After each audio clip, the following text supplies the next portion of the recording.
मालदार लोग तवज्जो करें, मेरी बात पर गौर करें। अल्लाह ने मालदारों को जो दिया है तो उनकी मेहनत की वजह से नहीं दिया। मेहनत मजदूर तुमसे बढ़ के करता है, ओवर टाइम लगाता है। खुदा ने ना अपने फजल से दिया है। मेरे एक बुजुर्ग दोस्त हैं, सादे आदमी हैं, तो उनकी एक बात मेरे ना दिल में बैठ गई। सादे लोगों की बात है, सादी सी। तो किसी शख्स के साथ उनका कुछ थोड़ा बहुत उसके साथ मदद का रिश्ता था, उससे कुछ प्यार करते थे। तो किसी वजह से नाराजगी हो गई, तो किसी ने उनसे कहा कि अब छोड़ दें, आपका उसने इतना दिल दुखाया। तो कहने लगे नहीं, मैं छोड़ूंगा नहीं, मैं देता रहूंगा। क्यों? कहने लगे इसलिए कि मेरे दिल में बात बैठ गई है कि पता नहीं अल्लाह किदे नसीबा ना देंदा है। तो यहां से कोई खा जाए, किसी की मदद हो जाए।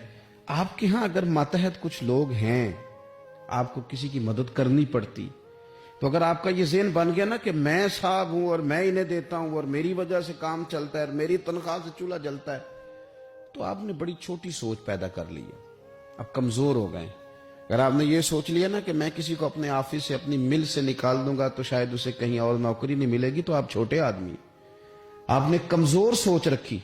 हदीस पाक सुनेंगे तो दिल ठंडा होगा। इसे भी इमाम बुखारी ने लिखा है। हजरत मुसअब बिन साद रदी अल्लाह तआला अन्हु रवायत करते हैं कि एक मरतबा ना हजरत साद बिन अबी वकास रदी अल्लाह तआला अन्हु के दिल में ख्याल आया। मालदार आदमी थे ना हजरत साद बिन अबी वकास, और बड़े जर्नैल थे। तो दिल में ख्याल आया कि देखो ना, अल्लाह ताला ने हमें गरीबों पर फजीलत दे दी है माल और दौलत की वजह से। ख्याल आना होता है ना।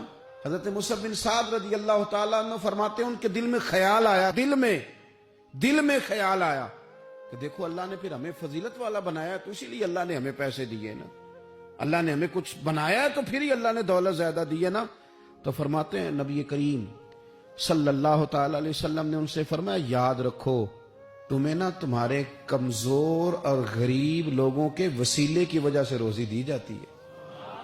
अमीरों, तुम्हें जो नवाजा जाता है ना, तो ये गरीबों के सदके, ज़ईफों के सदके, कमजोरों के सदके, ये उन गरीबों के सदके तुम्हें नवाजा जाता है और फिर तुम्हारे जिम्मे लगाया जाता है कि तुमने ज़कात देनी है, तुमने सदकात देने हैं, तुमने इन पर खर्च करना है, तुम्हें इनके सदके मिल रहा है, इनके सदके। एक सोच ये है कि अल्लाह ने मुझे माल दिया है तो किसी वजह से दिया है, और एक सोच ये है कि मेरी फैक्ट्री में पता नहीं कौन सा गरीब लोग है जिसकी वजह से फैक्ट्री चल रही है।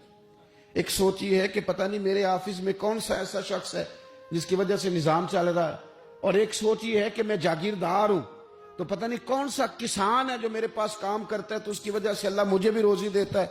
अगर ये ज़हन बन जाए, देखे ना, ये कारीगर है और ये अच्छा निजाम चलाने वाला है, एडमिनिस्ट्रेटर बहुत अच्छा है, मैनेजर बड़ा अच्छा है, ये निकल गया तो खराबी होगी। एक जहन ये है। और अगर जहन ये बन जाए कि ये बंदा गरीब है, ये मजबूर है, ये तंगदस्त है, इसके छोटे छोटे बच्चे हैं और मुझसे तनख्वाह लेके जाता है तो इसका काम चलता है, अगर ये छोड़ के चला गया ना, तो हो सकता है जो इसके जरिए रिस्क आता है वो ना आए। अगर ये ज़हन साजी बने तो फिर मेरा ख्याल है कोई भी अमीर आदमी किसी गरीब को रुसवा नहीं करेगा। फिर कोई भी किसी के लिए इस तरह के लफ्ज अदा नहीं करेगा कि जिसके उसकी इज्जत नफ्स मजरूह हो। हम अगर ये थोड़ा थोड़ा करके रवैया अपने दिलों के अंदर पैदा करना शुरू कर दें और थोड़ी थोड़ी मोहब्बत को बढ़ाने लगे, तो आहिस्ता आहिस्ता हमें महसूस होगा कि हम कोई ज़रफ को ऊंचा ले गए हैं, हमारे दिलों को अल्लाह ने नरम कर दिया।